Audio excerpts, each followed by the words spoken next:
গল্পের শুরু হয় এক বাবা ও মেয়ের জুটিকে দিয়ে, যারা তাদের ছুটির সময় পশ্চিম নরওয়েতে অবস্থিত ট্রোল পাহাড়ে চড়ছিল। পাহাড়ের চূড়ায় পৌঁছানোর পর তোবিয়া তার মেয়ে নরাকে কিংবদন্তি ট্রোলদের সম্পর্কে বলে। মানা হয় যে 1000 বছর আগে এই বিশাল ট্রোলরা পুরো পৃথিবীতে ঘুরে বেড়াতো, কিন্তু একদিন কেউ এদের ওপর জাদু করে এদের পাথরের মূর্তিতে বদলে দেয়। অন্যদিকে এই পুরনো গল্পগুলোতে বিশ্বাসী তোবিয়ার ধারণা ছিল যে এই ট্রোলরা এখনও নরওয়ের পাহাড়গুলোর মধ্যেই লুকিয়ে আছে এবং তারা কোনো না কোনো সময় আবারও বেঁচে উঠবে। এই কথা শুনে নরারও এতে বেশ আগ্রহ তৈরি হয়। কিন্তু এর 20 বছর পর নরা যখন বড় হলো, তখন এই গল্প আর জাদুর ওপর থেকে তার বিশ্বাস উঠে গেল এবং এখন সে শুধু আধুনিক বিজ্ঞানের ওপরই ভরসা করত।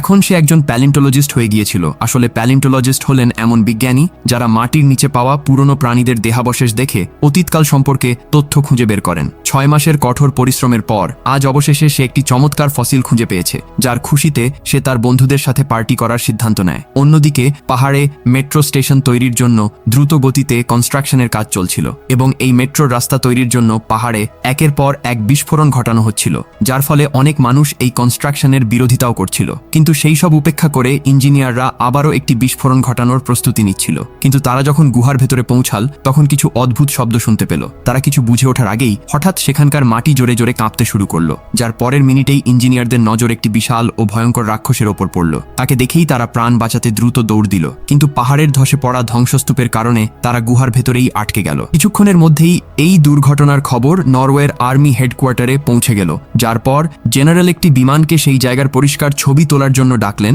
যাতে তারা ভালোভাবে বুঝতে পারেন যে আসলে সেখানে কি হয়েছে। এর পাশাপাশি জেনারেল এই বিষয়ে প্রধানমন্ত্রীকেও জানানোর আদেশ দেন। কিছুক্ষণ পরেই নরওয়ের প্রধানমন্ত্রী তার অ্যাডভাইজার আন্দ্রিয়ার সাথে দ্রুত মিলিটারি বেসের উদ্দেশ্যে রওনা হলেন, যেখানে পথে ডিফেন্স মিনিস্টারের সাথে তাদের মিটিং হলো, যিনি জানালেন যে এই দুর্ঘটনায় অন্তত 50 জনেরও বেশি মানুষ মারা গেছেন। এরপর তাদের সেই জায়গার কিছু ছবি দেখানো হলো, যেখানে মাটির ওপর বিশাল সব গর্ত দেখা যাচ্ছিল। এগুলো দেখেই আন্দ্রিয়ার মনে হলো যে এগুলো কোনো বিশাল প্রাণীর পায়ের ছাপ, কিন্তু সে এই বিষয়গুলো নিয়ে কথা বলার মতো যোগ্য ছিল না এবং তার কথা সঙ্গে সঙ্গেই এড়িয়ে যাওয়া হলো। ওদিকে নরা তখনও তার বন্ধুদের সাথে পার্টি করছিল, কিন্তু তখনই হঠাৎ সেখানে একটি আর্মি হেলিকপ্টার এসে পৌঁছাল, যেখান থেকে একজন সৈনিক নেমে নরাকে জানাল যে তাকে এখনই প্রধানমন্ত্রীর সাথে দেখা করার জন্য তলব করা হয়েছে। এই খবর পাওয়া মাত্রই নরা সময় নষ্ট না করে সেই হেলিকপ্টারে চড়ে মিলিটারি বেসের উদ্দেশ্যে রওনা দিল। সেখানে পৌঁছানোর পর আন্দ্রিয়াস তাকে একটি রুমে নিয়ে গেল, যেখানে উচ্চপদস্থ কর্মকর্তাদের পাশাপাশি স্বয়ং প্রধানমন্ত্রীও উপস্থিত ছিলেন। এখন পর্যন্ত পাওয়া তথ্য অনুযায়ী সবার মনে হচ্ছিল যে এই সব কিছু হয়তো কোনো বিষাক্ত গ্যাসের কারণে ঘটেছে, কিন্তু নরা এই বিষয়ে একমত হতে পারল না। ছবিতে পাওয়া পায়ের ছাপ দেখে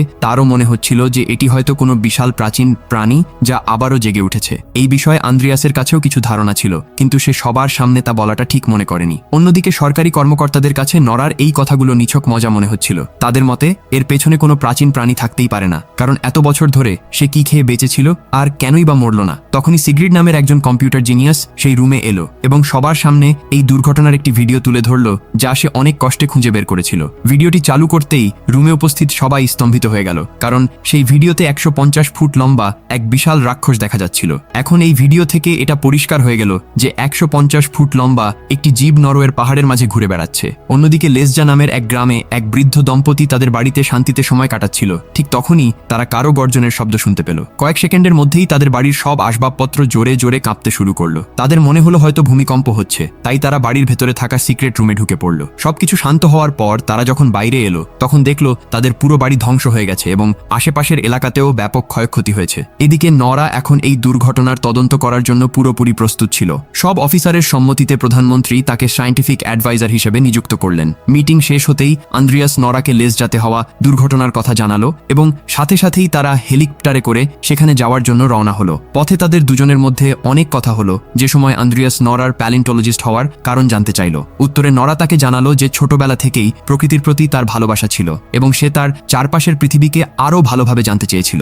সাথে সে আন্দ্রিয়াসকে তার বাবা তোবিয়ার কথাও বলল, কিভাবে তিনি তাকে ছোটবেলায় পাহাড়ে নিয়ে গিয়ে পাহাড় সম্পর্কিত নানা গল্প শোনাতেন। কিন্তু দুর্ভাগ্যবশত তিনি এই গল্পগুলোর মধ্যে এতটাই হারিয়ে গিয়েছিলেন যে বাস্তব জীবনের সাথে তার যোগাযোগ বিচ্ছিন্ন হয়ে পড়েছিল।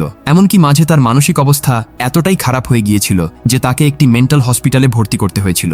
লেসজাতে হওয়া ধ্বংসযজ্ঞ দেখে নরা এবং আন্দ্রিয়াস দুজনেই বেশ অবাক হলেন। ঠিক তখনই তাদের দেখা হলো ক্যাপ্টেন ক্রিসের সাথে, যিনি সেনাবাহিনীর পক্ষ থেকে এই পুরো অপারেশনটি পরিচালনা করছিলেন। ক্রিস তাদের জানালেন যে সেই রাক্ষসটি লেসজাতে ধ্বংসলীলা চালানোর পর 2 মাইল সামনে পর্যন্ত গিয়েছিল এবং তারপর হঠাৎ উধাও হয়ে গেছে। সেনাবাহিনীর লাখ চেষ্টার পরেও তারা সেটিকে খুঁজে পায়নি, যেন বিশালাকায় সেই রাক্ষসটি হাওয়ায় মিলিয়ে গেছে। এরপর তারা সেই বৃদ্ধ দম্পতিকে জিজ্ঞাসাবাদ করলেন, যারা তখনও প্রচণ্ড আতঙ্কিত ছিলেন। তাদের সিক্রেট রুমে লুকিয়ে থাকার কারণে তারা খুব বেশি কিছু তো জানতে পারেননি। তবে সেই বৃদ্ধা তাদের জানালেন যে তিনি কোনো প্রাণীর গর্জনের শব্দ শুনেছিলেন, মনে হচ্ছিল যেন কিং কং তাদের ওপর হামলা করতে আসছে। কিন্তু এই তথ্য কোনো সিদ্ধান্তে পৌঁছানোর জন্য যথেষ্ট ছিল না, এবং সে কারণেই নরা নিজেই আশেপাশে তল্লাশি শুরু করলো। সেই সময় সে একটি অদ্ভুত গন্ধ পেল, যা তাকে একটি বিশাল পায়ের ছাপের কাছে নিয়ে গেল। নরা সাথে সাথেই সেই পায়ের ছাপ পরীক্ষা করতে শুরু করলো, কিন্তু অনেক চেষ্টার পরেও সেখানে কোনো জৈব উপাদান বা বায়োলজিক্যাল সাবস্টেন্স পাওয়া গেল না, যা দিয়ে সে রাক্ষসটি সম্পর্কে পরীক্ষা নিরীক্ষা চালাতে পারে। এখন যখন তাদের সামনে আর কোনো পথ খোলা ছিল না, তখন নরা শেষ পর্যন্ত তার বাবার সাহায্য নেওয়ার সিদ্ধান্ত নিল।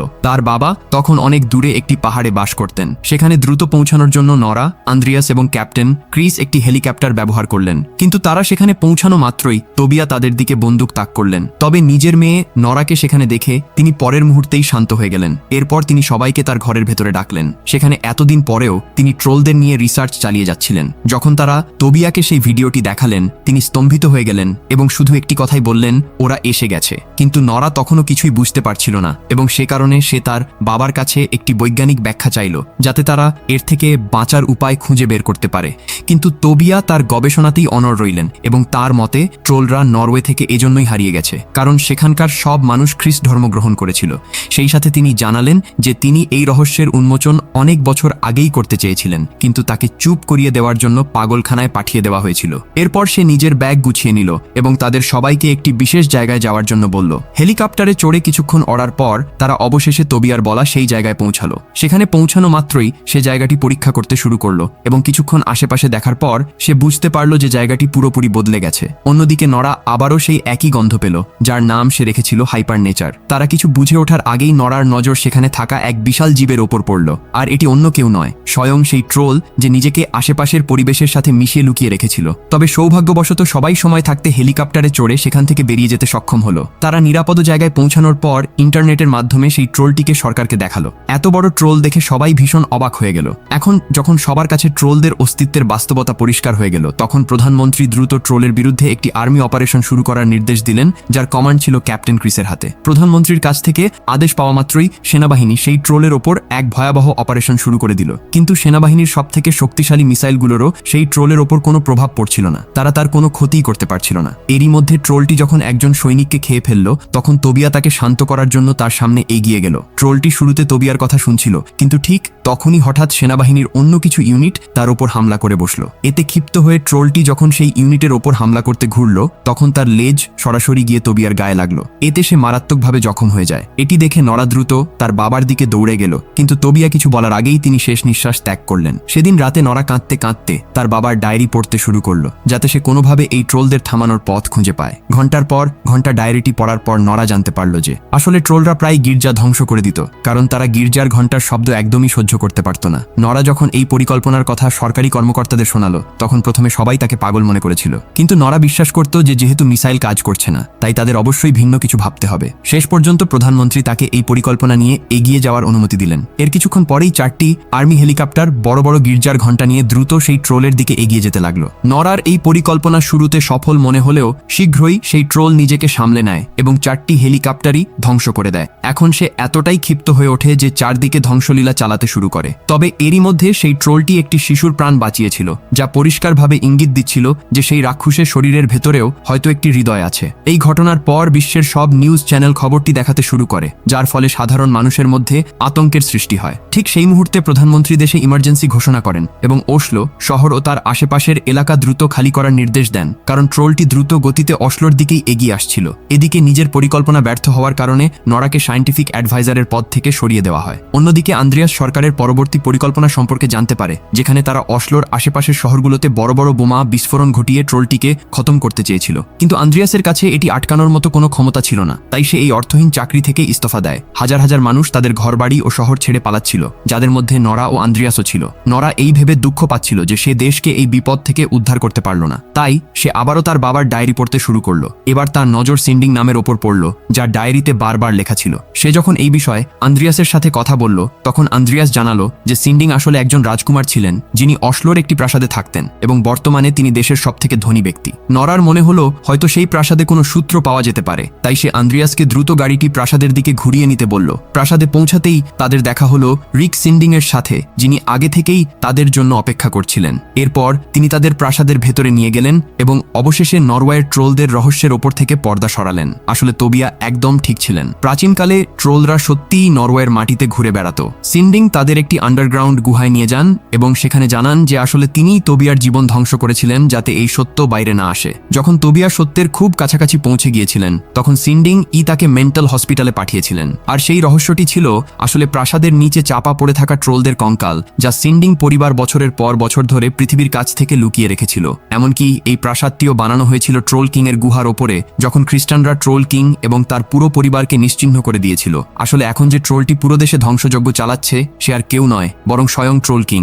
সে কেবল নিজের ঘরে ফেরার চেষ্টা করছিল। সিন্ডিং তাদের জানান যে ট্রোলদের কাছে তাদের পরিবারই সবথেকে গুরুত্বপূর্ণ। নরওয়ের খ্রিস্টানাইজেশনের সময় ট্রোল কিংকে জোরপূর্বক পাহাড়ে পাঠিয়ে দেওয়া হয়েছিল এবং এখন পাহাড়ের বিস্ফোরণের কারণে সে আবারও ফিরে এসেছে। এখন সে অশ্লোতে কেবল তার পরিবারের সাথে দেখা করতে আসছে। কিন্তু নরা ও আন্দ্রিয়াস তখন সব থেকে বেশি অবাক হলো যখন তারা জানতে পারল যে তাদের সামনে পড়ে থাকা হাড়গুলো আসলে সেই ট্রোল পরিবারেরই কঙ্কাল। নরা যখন সেগুলোর ওপর ইউভি লাইট ফেললো তখন হাড়গুলো হঠাৎ গলতে শুরু করলো। এর মানে ছিল যে ট্রোলরা ইউভি লাইট সহ্য করতে পারে না। এরপর নরা সিন্ডিং এর কাছে তার সবথেকে বড় গাড়িটি চাইল এবং সিন্ডিং রানীর সবথেকে প্রিয় ট্রাকটি তাকে দিয়ে দিলেন। নরা ক্যাপ্টেন ক্রিসকে ফোন করে তার নতুন পরিকল্পনার কথা জানালো, যেখানে তারা ট্রোল কিংকে একটি ফাঁদে ফেলে ইউভি লাইট দিয়ে হামলা করবে, আর এর জন্য তাদের অনেকগুলো বড় বড় ইউভি লাইটের প্রয়োজন ছিল। ওদিকে আন্দ্রিয়াস দ্রুত তার বন্ধু সিগ্রিডকে ফোন করে বলল যে কোনো উপায়ে যেন অশ্লোতে বোমা হামলার পরিকল্পনাটি দেরি করিয়ে দেওয়া হয়। ভাগ্যক্রমে সিগ্রিড ছিল একজন অসাধারণ হ্যাকার এবং সে কাউকে কিছু না জানিয়েই নিঃশব্দে মিসাইল ফায়ার হওয়া আটকে দিল।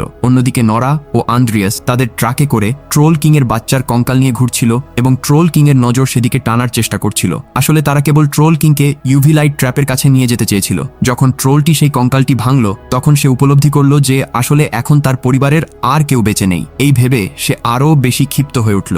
মিলিটারি বেশে সিগ্রিডকে হ্যাকিং করার সময় হাতে নাতে ধরে ফেলা হলো, কিন্তু তখনই জেনারেল তার কথা বুঝতে পেরে বোমা হামলার পরিকল্পনা বাতিল করে দিলেন, কারণ তখনও সেখানে অনেক সাধারণ মানুষ উপস্থিত ছিল যারা এই বিস্ফোরণে মারা যেত।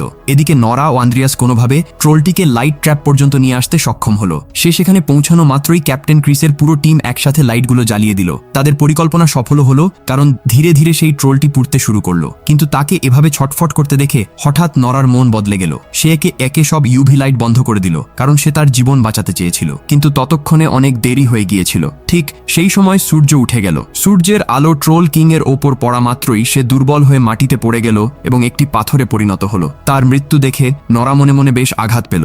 যেখানে সবাই উল্লাস করছিল সেখানে আন্দ্রিয়াস ও নরাকে এই চিন্তা ভাবিয়ে তুলছিল যে দেশে আরো ট্রোল বেঁচে আছে কিনা। তখনই প্রধানমন্ত্রী সেখানে পৌঁছালেন। তিনি নরার কাজে এতটাই খুশি ছিলেন যে তার প্রশংসা করার মতো কোনো শব্দই ছিল না, তবে তার হাসি খুশির কথা জানান দিচ্ছিল। কিছুদিন পর ঠিক তা হলো যার ভয় ছিল। হঠাৎ করে অনেকগুলো পাথর আবারও নড়তে শুরু করলো, যার অর্থ আরও একটি ট্রোল নরওয়ের মানুষের ওপর তাণ্ডব চালানোর জন্য পুরোপুরি প্রস্তুত ছিল। আমার তো ট্রোল কিং এর জন্য বেশ খারাপ লাগলো। শেষমেশ বেচারা তো কেবল নিজের ঘরেই যেতে চেয়েছিল। আর ঠিক এখানেই এই মুভিটা শেষ হয়ে যায়। আশা করি আজকের ভিডিও আপনাদের কাছে ভালো লেগেছে।